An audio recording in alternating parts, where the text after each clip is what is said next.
Vem pra cá, Danilo Moliterno. O Banco Central publicou hoje alterações no regulamento do Pix para aprimorar os mecanismos de segurança da ferramenta. Conta pra gente, os bancos e as instituições, eles devem excluir a chave das pessoas e das empresas com situação irregular na Receita Federal, ou seja, você não está pagando imposto, não pode mais usar o Pix?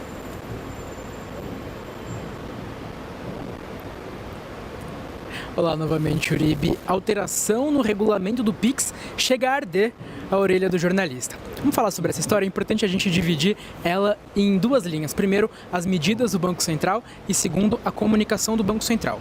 A medida do Banco Central, como você mencionou, é essa, determinar que bancos, instituições financeiras, meios de pagamento excluam as chaves Pix de pessoas e empresas, CPFs e CNPJs, que estão com situação cadastral, muito importante essa palavra, situação cadastral irregular junto à Receita Federal. Aí a justificativa do Banco Central é aumentar a segurança do Pix. O que eles indicam é que muitas dessas situações irregulares, a gente está falando de CPFs que têm situação suspensa, cancelada, mesmo indivíduo que já está falecido, nulo. Essas situações, muitas vezes, essas chaves acabam caindo nas mãos de golpistas, segundo o Banco Central, e sem essas chaves em circulação, podem ser reduzidos aí o número de golpes, aumentando a segurança das chaves Pix. E segundo, uma comunicação, porque assim que isso foi divulgado, a gente viu uma série de burburinhos nas redes sociais, também houve dúvidas entre jornalistas que bombardearam o Banco Central com perguntas, e o Banco Central marcou uma entrevista coletiva para 12h30. Acabou agora há pouco essa entrevista coletiva, mas na sequência já sanou uma das principais dúvidas que surgiam nas redes sociais.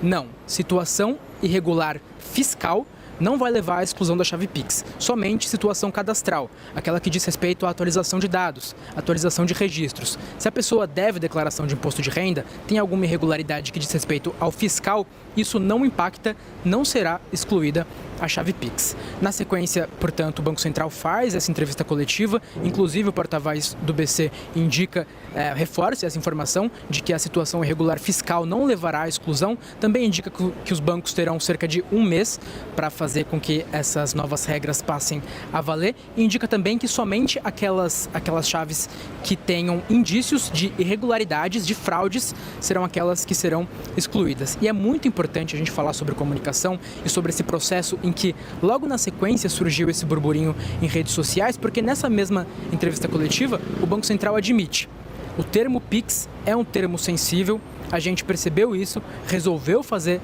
essa entrevista coletiva e vai fazer divulgações que são de praxe, mas são divulgações consideradas ativas em redes sociais, Instagram, X também, para fazer com que essas informações cheguem ao público e a gente não tenha esse trauma do Pix voltando. Uribe.